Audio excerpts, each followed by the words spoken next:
ताज्या बातम्यांसाठी महान करेला सबस्क्राइब करा आणि बेल आयकॉनला क्लिक करा। बिनविरोध निवडीवरून विरोधकांकडून महायुतीवर जोरदार टीका। आपल्याला वाटेल ते लोक नेमायचे, हा लोकशाहीतला धोका। आमदार भास्कर जाधव। राज्यात होत असलेल्या महानगरपालिका निवडणुकांची चर्चा सध्या राज्यातच नव्हे तर देशभरात चालू आहे। या निवडणुकीमध्ये महायुतीचे जवळपास 70 पेक्षा जास्त उमेदवार बिनविरोध निवडून आले आहेत। त्यामुळे विरोधकांकडून महायुतीवर जोरदार टीका केली जात आहे। आज गुहागरचे आमदार भास्कर जाधव हे गुहागरमध्ये एका कार्यक्रमात आले असताना पत्रकारांशी बोलताना त्यांनी सुद्धा सरकारवर जोरदार टीका केली। आपलं संविधान आणि डॉक्टर बाबासाहेब आंबेडकरांची घटना या दोन्ही गोष्टी केंद्र सरकार आणि राज्य सरकार यांना मान्य नाहीत। या सरकारला लोकशाही मान्य नाही। या सरकारला डिक्टेटरशिप मान्य आहे आणि म्हणून निवडणुका लोकांनी मतदान करून जिंकण्याच्या ऐवजी अशा पद्धतीने बिनविरोध निवडणुका करायच्या। आपल्याला वाटेल ते लोक नेमायचे, हा लोकशाही मधला धोका आहे असं मला वाटतं, असंही ते यावेळी बोलताना म्हणाले। पाहूया ते काय म्हणतात।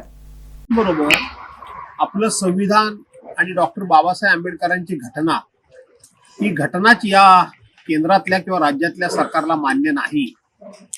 आपल्या घटनेमध्ये तरतूद काय आहे की देशाचा राष्ट्रपती असेल, देशाचा पंतप्रधान असेल, नाहीतर तुमच्या माझ्यासारखा सामान्य नागरिक असेल, या प्रत्येक माणसाला एका वेळेला एकच मत देता येतं। या देशामधला सामान्यातला सामान्य तो अतिसामान्य जो कोणी व्यक्ती असेल त्यांना मत देण्याचा समान अधिकार हा डॉक्टर बाबासाहेब आंबेडकरांच्या घटनेनं मिळाला आणि आता तोच हक्क हिरावून घेण्याचं काम हे सरकार करतंय। या सरकारला लोकशाही मान्य नाही।